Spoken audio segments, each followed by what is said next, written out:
Con la venia, señora presidenta, señorías. Señora Díaz, me va a permitir que comience mi interpelación confesándole que en su formalización mi grupo ha deslizado una pequeña triquiñuela procesal que espero que ni usted ni la presidenta de la Cámara nos tenga excesivamente en cuenta. Y es que le hemos dirigido esta interpelación en su calidad de vicepresidenta segunda del Gobierno y de ministra de Trabajo y Economía Social, que son las atribuciones que les confiere el Boletín Oficial del Estado, cuando en puridad se la estamos dirigiendo a usted en su condición nunca explicitada, pero no por ello menos evidente, de viceministra de Asuntos Exteriores. Porque sí, este Gobierno tiene un presidente y una vicepresidenta segunda, tiene un ministro y una viceministra de Asuntos Exteriores, o un medio ministro y una media ministra de Asuntos Exteriores, que también podría ser el caso. Sea, lo que está meridianamente claro es que el Gobierno de España no tiene una, sino dos políticas exteriores contrapuestas como consecuencia de que en su Consejo de Ministros se sienten no uno, sino dos partidos diferentes que poseen no una, sino dos visiones divergentes de lo que debe ser el orden internacional, resultado de estar postulando no una, sino dos agendas públicas en indisimulada competencia. Una evidencia que, si hasta la fecha había quedado relativamente disimulada bajo la alfombra de la estabilidad gubernamental que todo lo tapa y en aras de la supervivencia de esos dos boxeadores noqueados que ocupan ese extremo del Banco Azul, de unos días a esta parte ha quedado en peligrosa evidencia. Entiéndame, señora Díaz, yo no estoy en contra de que el señor Urtasun, la señora García, la señora Rego mantengan en materia de política exterior opiniones divergentes de los otros 17 ministros del Gobierno, ni siquiera de que usted discrepe respecto de las del presidente del Gobierno. En primer lugar, porque en algún caso, como por ejemplo en el caso del cambio de postura de nuestro Gobierno en relación con el Sáhara, puede que estuviera más de acuerdo con usted que con el señor Sánchez. Pero sobre todo porque yo soy de ese escasísimo ramillete de diputados que se ha leído de cabo a rabo la Constitución, hasta el extremo de haber reparado en que, como ayer señalaron todos los diputados que intervinieron, menos el portavoz socialista, el artículo 97 establece que es el Gobierno y no el presidente del Gobierno quien dirige la política exterior del Estado. Dicción que, como cualquiera, menos el portavoz socialista, repite de manera literal el artículo 1.1 de la Ley 50/97 de Gobierno y reitera el 6.1 de la Ley 2.14 de acción del Servicio Exterior del Estado. De modo que nada tendría que objetar que usted y el señor Sánchez tuvieran posiciones encontradas en esta o en cualquier otra materia. Siempre que usted y el señor Sánchez tuvieran la lealtad mutua, tuvieran el respeto necesario, tuvieran la prudencia apropiada y tuvieran el sentido de Estado imprescindible para ventilar esas diferencias en la intimidad de sus respectivos teléfonos móviles. Bueno, el teléfono móvil del señor Sánchez casi mejor que no, o al amparo de la confidencialidad de los debates del Consejo de Ministros. De modo que lo que a la postre salía de esos debates fue una política exterior consensuada por el Gobierno en su conjunto, una política de un Gobierno de coalición preparado, no obstante, para presentarse con una única voz ante nuestros interlocutores. Si esa política hubiese sido además consensuada con los partidos de la oposición y fuera susceptible de llamarse una política de Estado, ya sería la repera. Y sería la repanocha si además estuviera enderezada al bien superior de España. Pero sabiendo cuáles son sus prejuicios ideológicos y conociendo a sus aliados parlamentarios, no me hago ilusiones de ningún tipo. Me conformaría con que tuviesen ustedes una política exterior, aunque estuviese errada. Y no es así. Y para demostrárselo le daré un dato. Bueno, borre también eso. Por el mismo precio le daré 9 datos. Usted ha saludado la decisión del presidente Sánchez de reconocer ayer el Estado de Palestina, sosteniendo que es una cuestión de legalidad internacional. Se me escapa cuál es exactamente la norma de derecho internacional que nos obligaría a hacerlo. Hasta ahora tenía entendido que el reconocimiento de los Estados era una competencia soberana de los Estados, que estos ejercían con absoluta discrecionalidad. Pero ya que se empeñan en afirmarlo, debemos deducir que hasta el día de ayer y durante los últimos 76 años España ha estado permanentemente vulnerando el derecho internacional. Debemos deducir que vulnera el derecho internacional Australia, Canadá, Francia, Alemania, Italia, Japón, México, Corea del Sur, el Reino Unido, los Estados Unidos, que no reconocen al Estado de Palestina. Debemos de deducir que la legalidad internacional nos obligaría a reconocer también mañana mismo al Sáhara, a Taiwán, a Kosovo. ¿O esa regla solamente se aplica a los Estados que le caen a usted simpáticos? ¿Comparte su postura el señor Sánchez? ¿La va a defender el señor Álvarez? 2. Usted declaró que el reconocimiento de Palestina era un paso más para acabar con el genocidio y conseguir un alto el fuego. Un área de sangre con sus conocimientos de estrategia militar que le han llevado a pensar que el reconocimiento de Palestina por parte de España vaya a alterar los planes de despliegue, la intensidad y la duración de estos de las fuerzas de defensa de Israel en Gaza. Pero sí que me gustaría preguntarle, ¿en base a qué resolución? ¿De qué tribunal nacional o internacional? No me valen ni los despachos de noticias de Hamás que ustedes dan por buenos, ni los reportajes de La Sexta. Sostiene usted que las acciones militares del IDF en Gaza constituyen genocidio. Y de nuevo, ¿comparte su postura el señor Sánchez? ¿La va a defender el señor Álvarez? Usted ha exigido al Gobierno que corte toda relación con Israel y ha instado a presionar a la Unión Europea para que rompa los acuerdos y fondos que tiene con Israel. No sé si ignorando o pasándose por el forro la histórica sentencia 1161-2002 de la Sala de Cuarta de lo Contencioso Administrativo del Tribunal Supremo, que declaró lesiva para el principio de igualdad y no discriminación la incorporación de contratos públicos de las instituciones españolas de cláusulas administrativas eufemísticamente denominadas de carácter social, que en realidad lo que implicaban era una discriminación ideológica contra las empresas israelíes. ¿Comparte su postura el señor Sánchez? ¿Le va a defender el señor Álvarez? 4. Usted se atrevió a declarar en un vídeo que corrió como la pólvora, y créame que no es una broma que me guste hacer, que gracias al reconocimiento suscrito por España, Palestina estaba más cerca de ser libre desde el río hasta el mar. From the river to the sea. Soy consciente de sus denodados esfuerzos por sacar la pata de ese pozo en el que la ha metido, recurriendo a explicaciones tan estrambóticas como que su deseo de siempre es que palestinos e israelíes compartan del río al mar, compartan la economía, compartan los derechos y sobre todo compartan el futuro de paz. Un deseo que se da de bofetadas con 2 siglos de derecho constitucional y con 5 siglos de derecho de gentes, que acreditan que cuando un Estado se declara independiente es porque quiere gestionar de manera independiente, soberana, autónoma, sus territorios, sus ciudades, sus ríos y sus mares, y no compartirlos con otros. Pero sobre todo me preocupa porque su deseo coincide sospechosamente con los gritos de guerra de las organizaciones nacionalistas palestinas más radicales y más violentas, como Hamás y la Yihad Islámica, para quienes la independencia de Palestina es solo el paso previo para la desaparición de Israel como Estado y la aniquilación de sus ciudadanos. ¿Podría aclararme para qué conste en acta, en su mundo habitado por unicornios de colores que sobrevuelan sobre nubes de algodón, a qué Estado cree que debería de pertenecer Haifa junto al mar? ¿Sugiere que Israel y Palestina deberían compartir la administración de Tiberias junto al lago de Galilea? ¿Qué propone hacer con Nazaret a mitad camino entre el río y el mar? ¿Comparte su postura el señor Sánchez? ¿La va a defender el señor Álvarez? 5. Usted es la líder de un partido que apenas 48 horas antes de esta sesión manifestó haberse enterado por un medio de comunicación de que el Gobierno del que usted es vicepresidenta segunda había decidido destinar una partida de 1.000 millones de euros de ayuda para la compra de armamento con destino a Ucrania. Quien calificó ese hecho como muy grave, quien acusó al socio mayoritario del Gobierno del PSOE de actuar en solitario y con falta de lealtad con el socio de Gobierno y de falta de lealtad con los españoles. Le ahorraré a sus señorías el relato de este culebrón, pero le formularé una vez más la pregunta. ¿Comparte su sorpresa el señor Sánchez? ¿Le engañó también a usted el señor Álvarez? Sigo. Leo que su partido ha desafiado al PSOE a traer este asunto al Congreso para que podamos llevar a cabo un debate con luz y taquígrafos, para que podamos conocer todos los detalles que Sánchez escondió sobre esta cuestión. Su partido, usted, entiende que tiene que estar sometida democráticamente al debate del Congreso para que lo conozca la ciudadanía y para que los partidos políticos puedan opinar. Nos salimos de la política internacional y entramos en el ámbito del derecho constitucional. ¿Comparte esa visión de las relaciones entre Gobierno y Parlamento, el presidente del Gobierno? 7. Podemos cambiar de aire, señor Díaz. No hay problema, porque sus diferencias con el señor Sánchez rebasan los continentes. Hemos hablado de Europa, de Asia, podemos ir a África. En abril del pasado año, con ocasión de una entrevista televisiva, se refirió a Marruecos como una dictadura. Nadie de su partido acudió a una reunión bilateral con Rabat, según usted, por motivos políticos. De nuevo es retórico hacerle la pregunta de si comparte su postura el señor Sánchez o el señor Álvarez, porque ya sabemos la respuesta. Fue la portavoz del Gobierno, la señora Alegría, quien le tocó en suerte el papelón de afirmar que estábamos ante una posición personal. Me gustaría que me explicase, quizás necesitemos mucho más tiempo del que disponemos, cómo es posible opinar sobre asuntos de Gobierno estando en el Gobierno sin que su posición sea una posición de Gobierno. 8.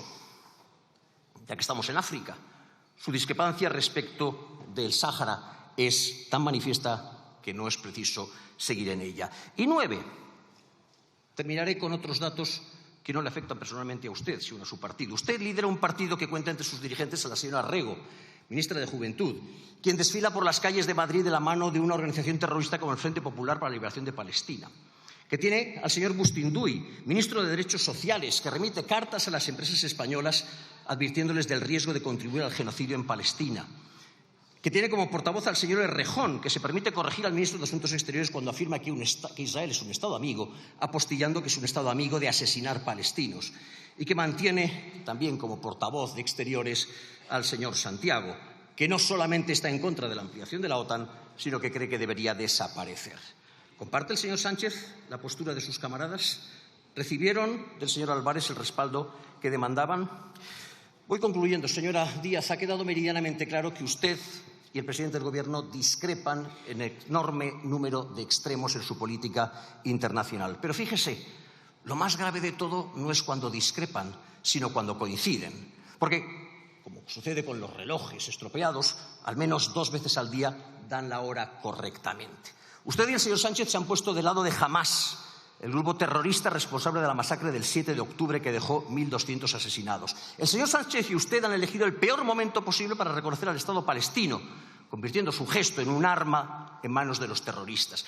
Usted y el señor Sánchez han deslegitimado la única democracia de Oriente Medio mientras le dan un espaldarazo diplomático a un país, Palestina, donde, escúcheme, no se han celebrado elecciones presidenciales desde el 2005, no hay elecciones parlamentarias desde el 2006 y, por cierto, aquellas no las ganó el partido que está gobernando. En eso tienen ustedes algo en común con Palestina. El señor Sánchez y usted han traicionado a uno de nuestros principales aliados estratégicos en la región al negarle repetidamente su derecho a la legítima defensa. Usted y el señor Sánchez han colocado a España en el centro de la vergüenza internacional. Concluya, por favor. El señor Sánchez y usted han optado por presionar a nuestras empresas, generando importantes pérdidas en nuestras exportaciones.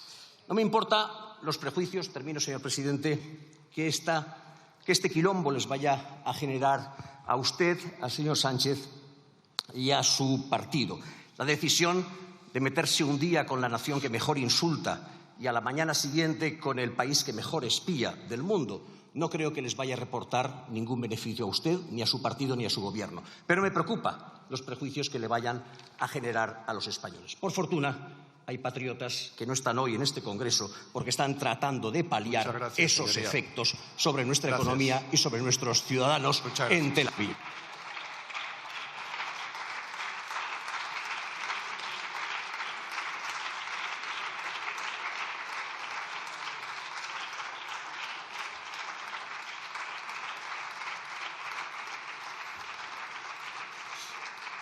A continuación tiene la palabra en nombre del Gobierno la señora vicepresidenta segunda y ministra de Trabajo y Economía Social.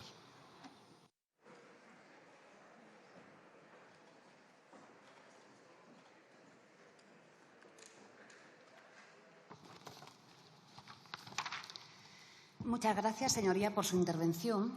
Creo que ha dejado claro hasta qué punto Vox desacata el derecho internacional al no reconocer las resoluciones del Consejo de Seguridad de Naciones Unidas 2720 y 2728, ni siquiera los 3 dictámenes de la Corte Internacional de Justicia desde marzo de este año. De hecho, señoría, ustedes han dejado claro que se sitúan como unos aliados incondicionales de quienes están cometiendo genocidio, sí, genocidio contra el pueblo palestino, contra las mujeres y los niños de Gaza, en una respuesta absolutamente desproporcionada contra los crímenes de Hamás del pasado 7 de octubre.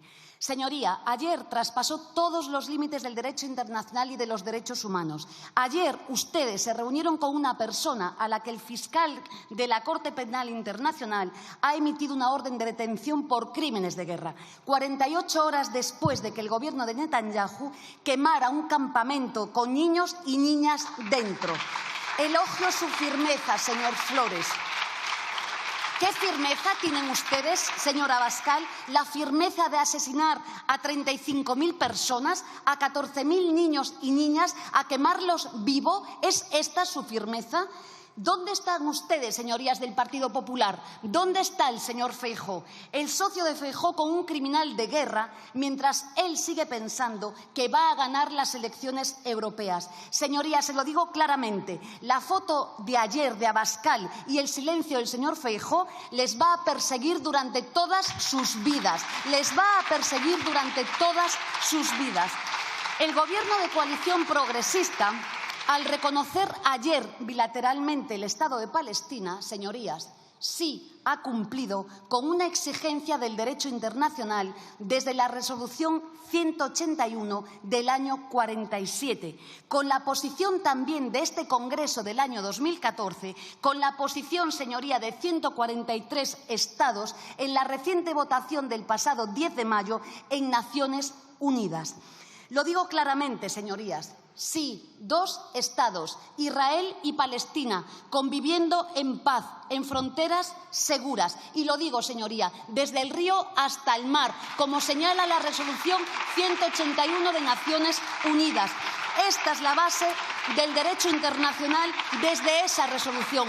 La antigua Palestina, ese protectorado británico, eso es lo que dice la resolución del 181, que se divida en dos estados que convivan en paz, del río al mar, señoría. Y, señoría, le voy a decir algo. No soy antisemita. Lo que sí hago es reclamar mi legítimo derecho a criticar las políticas del gobierno israelí cuando viola sistemáticamente las resoluciones de Naciones Unidas y los dictámenes de la Corte Internacional de Justicia. Sí, si fuera por su ridícula definición de antisemitismo, señorías de Vox, los 143 estados que votaron el pasado 10 de mayo a favor de que Palestina sea un estado de pleno derecho de Naciones Unidas serían, según ustedes, antisemitas. Ese es el bochorno de lo que ustedes hoy representan en nuestro país. Pero fíjese, si por ustedes fuera, señor Flores, hasta los jueces de la Corte Internacional de Justicia también serían antisemitas. Fíjese, lo sería el propio Papa Francisco y una larga de personalidades judías e israelíes como el escritor David Grossman o los familiares de los secuestrados por Hamás que se han manifestado en contra de la operación militar israelí que está provocando la destrucción de Gaza, de su población y poniendo en peligro la vida de los rehenes. Señor Flores y señorías de Vox, les voy a recordar algunas declaraciones. En el día 104 de la guerra de Gaza, el señor Netanyahu dijo: el Estado de Israel tiene que controlar todo el territorio, desde el río al mar, porque eso es lo que ocurre cuando se ejerce la soberanía. Día 104. Netanyahu, contra el que el fiscal de la Corte Penal Internacional ha pedido una orden de detención por crímenes de guerra, señorías, por crímenes de guerra, y que tiene abiertas en Israel toda una serie de causas por corrupción, solo estaba reiterando, recuerden, la historia es importante, lo que aparece en el primer párrafo de la plataforma fundacional de su partido, el Likud, de extrema derecha, en el año 77. ¿Sabe lo que decía? Entre el mar y el Jordán solo habrá soberanía israelí. Los socios de extrema derecha del gobierno israelí, el sionista religioso Smotrich, y el supremacista xenófobo Ben-Gvir van mucho más allá, señor Flores. Dice: no existe el pueblo palestino, señaló el primero. Y el segundo, ministro de Seguridad de Israel, apologeta del asesino del señor Isaac Rabin y defensor del terrorismo de los colonos, fíjese, llegó a escribir en Twitter: Hamás ama a Biden. El mismo, por cierto, que inspiró el de Hamás felicita a Sánchez. Esta es la inspiración. Y esto, señor Flores, no se queda aquí. Para su alivio, hoy, señorías, no les voy a dar un dato, pero sí les voy a dar un nombre. Pedro Varela, ¿les suena? Es uno de los principales negacionistas del Holocausto en España, presidente de CEDADE, un grupo neonazi, y que ha sido condenado por vender libros que señalaban literalmente que todos los judíos son enemigos. Quizás a muchos hoy aquí no les suene, pero seguro que al señor Abascal y a usted sí. Le tiene que sonar porque ha sido invitado estrella en su cumbre de hace tan solo escasos días. Es más, si no recuerdo mal, se saludaron con cierto afecto y simpatía. Allí recibieron también con honores a dirigentes del Partido por la Libertad de Austria, entre otros, fundados por antiguos jerarcas nazis, señor Flores, nazis. Estos son sus aliados, los aliados de Vox en Israel. Estos son sus aliados.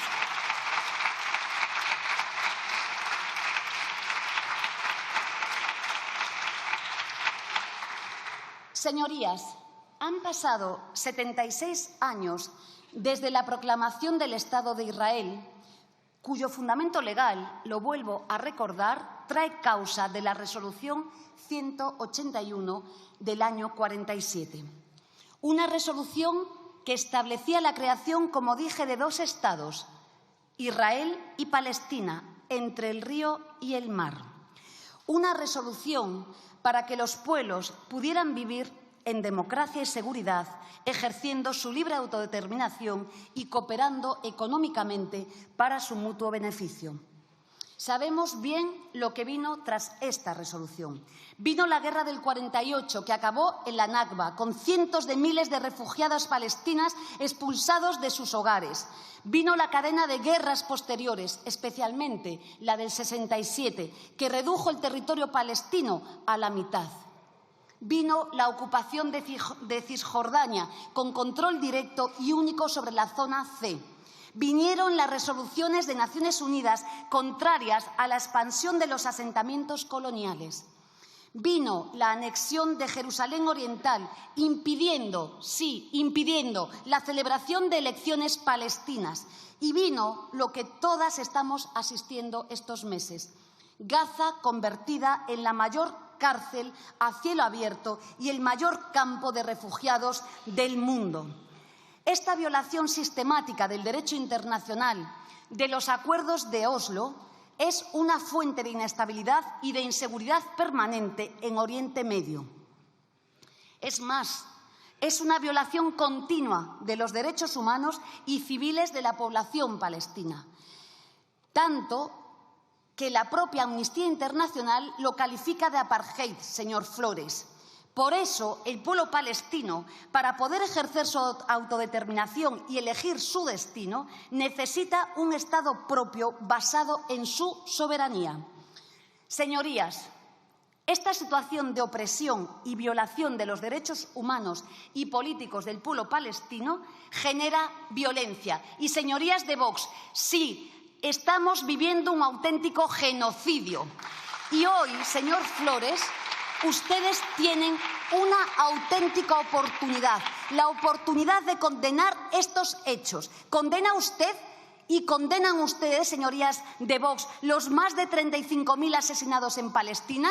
Le ruego que me conteste, señor Flores. ¿Condenan ustedes los más de 35.000 asesinados en Palestina o son asesinados de segunda clase? ¿O para ellos no importa nada la vida? ¿Esa es la vida que ustedes defienden? Ruego que cuando suba aquí conteste a esta pregunta, porque tiene usted una auténtica oportunidad. Pero digo más, señor Flores. ¿Condenan las terribles imágenes que vimos el domingo pasado de niños y niñas vivas, quemadas vivas en el campamento en Rafah? Le rogaría que me contestara desde tribuna a esta pregunta. Señorías, nuestra solución para este conflicto es muy sencilla. Se llama aplicación del derecho internacional. Usted es constitucionalista. Se llama aplicación del derecho internacional. Y le voy a decir cuál es. 1. El cumplimiento estricto de la resolución 2728 del Consejo de Seguridad con un alto el fuego inmediato en Gaza. Lo primero, con carácter inmediato. 2. Ayuda humanitaria masiva gestionada por la UNRWA y la apertura de todos los puestos terrestres, como ha exigido no nosotros, sino la Corte Internacional de Justicia. 3. Responsabilidad por todos los crímenes de guerra, como ha solicitado el fiscal de la Corte Penal Internacional. 4. Evitar un nuevo genocidio parando la ofensiva israelí sobre Rafah y el peligro de una nueva expulsión de los palestinos de sus tierras. 5. Apertura de negociaciones inmediatas bajo el patrocinio de Naciones Unidas entre el Estado de Israel y el Estado de Palestina. 6. La convocatoria de una conferencia de paz en la que la comunidad internacional apoye y acompañe este proceso. Porque, señorías, lo que queremos es una sencilla cosa: paz, seguridad, derechos para todos en 2 estados que convivan en esa tierra que una vez, señorías, fue de leche y miel y que hoy, por desgracia, es de violencia y opresión. Señor Flores, le ruego me conteste a las 2 preguntas. ¿Condenan ustedes los más de 35.000 asesinados en Gaza? ¿Lo va a hacer usted hoy aquí? ¿Condena el asesinato y quemar vivos a niños y a niñas el pasado domingo? Muchas gracias.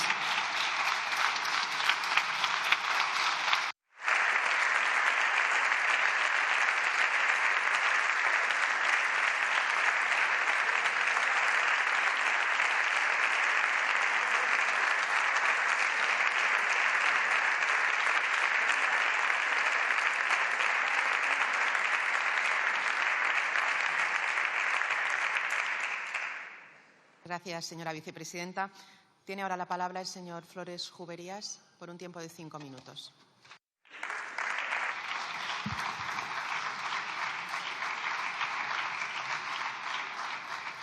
Señora Díaz, el hecho de venir a esta tribuna, subir a esta tribuna con las respuestas escritas desde casa, trae una ventaja y un inconveniente. La ventaja es que efectivamente no tiene que molestarse usted en redactarlas.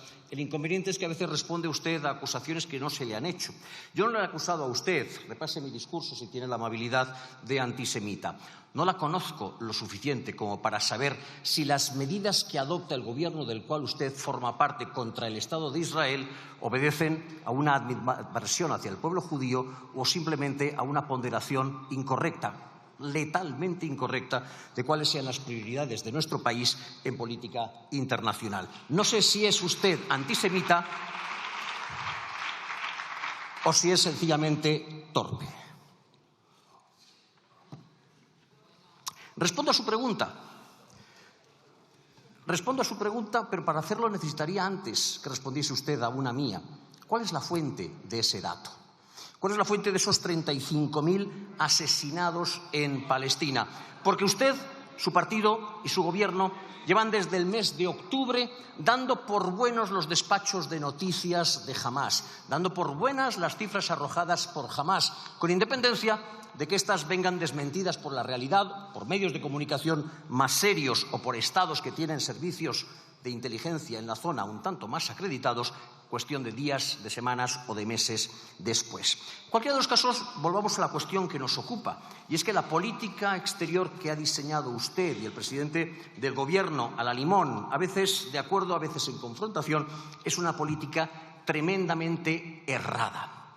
Es una política perjudicial de entrada para nuestros propios intereses. Usted es ministra de Trabajo y de Economía Social. Soy yo, ya que le estoy interpelando, el que le puede preguntar ¿qué opina usted sobre la noticia que hoy trae un medio de comunicación en el sentido de que se han reducido en un 37% las exportaciones entre España e Israel en el periodo que va desde enero hasta marzo del 2024 y que eso supone una pérdida de aproximadamente 308 millones de euros para nuestras empresas? Y eso que todavía no hay un embargo, y eso que todavía no hay una ruptura de relaciones diplomáticas entre Israel y España.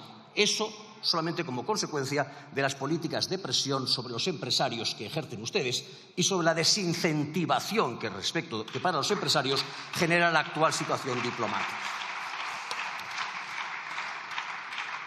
Y otra pregunta, ¿cuál va a ser el próximo quilombo en el que nos metan ustedes? ¿Qué viene después de Argentina y después de Israel? ¿Viene Italia? ¿Van a liarla ustedes con el gobierno italiano? No lo sé.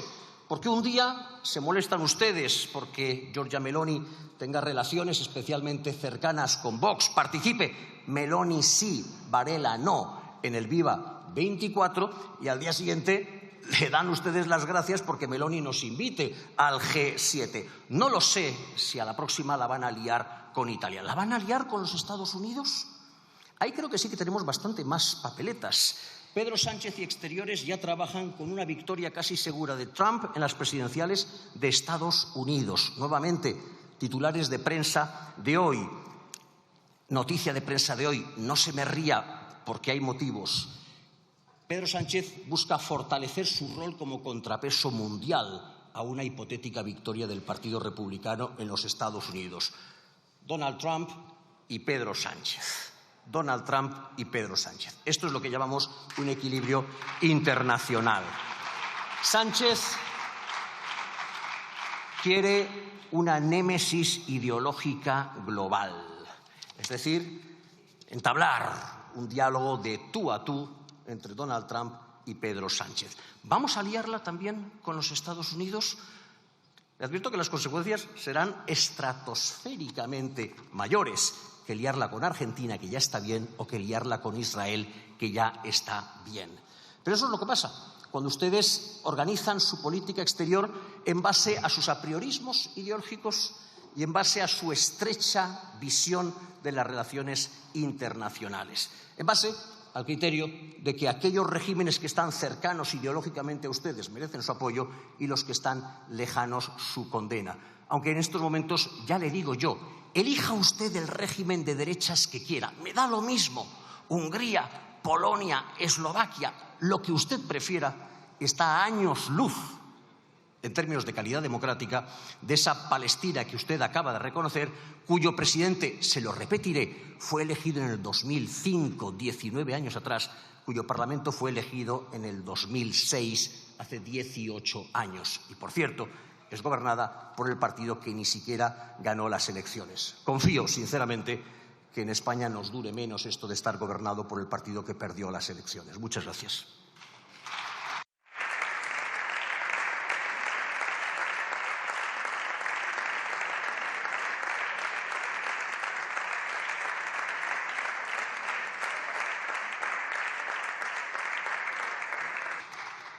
Muchas gracias, señor Flores. Para concluir el debate tiene la palabra la señora vicepresidenta segunda y ministra de Trabajo y Economía Social por un tiempo de 5 minutos, cuando quiera.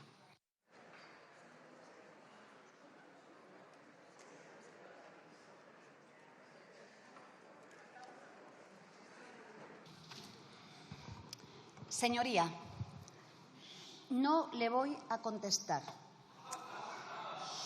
He dedicado mi intervención a responder sus planteamientos. Es verdad que tuvieron que reformular esta moción, en la que me tildaban de antisemita, pero me he dedicado a responder a sus planteamientos con toda la cortesía parlamentaria, como siempre hago, porque soy una demócrata. Hasta que su formación comunicó quién la iba a defender, a pesar de llevar una semana entera pidiendo quién iba a defender esta interpelación. Y le voy a decir algo claramente, señor Flores.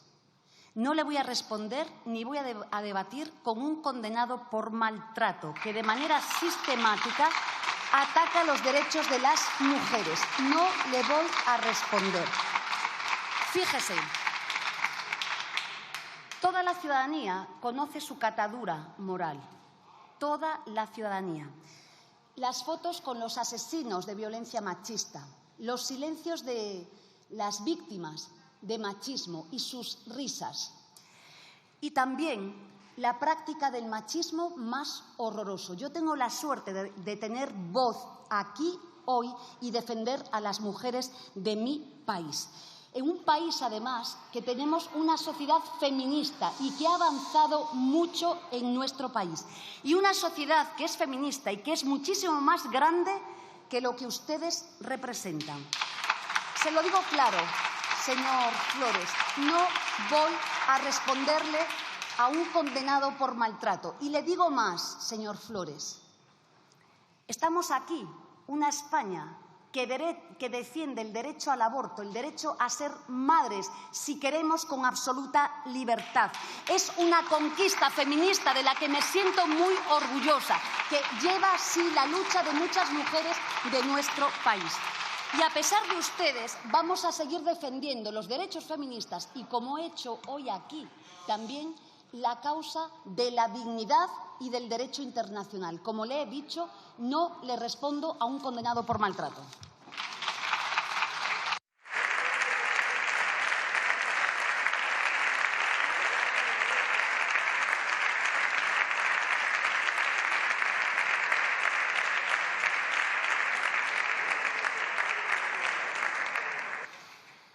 Muchas gracias, señora vicepresidenta. Señor Figaredo, ¿por qué me pide la palabra? Por el artículo 71.3, por determinadas alusiones que se han formulado de este grupo, y para que conste en acta, sobre todo, que la señora vicepresidenta del Gobierno se niega a contestar a una cuestión que le plantea la oposición.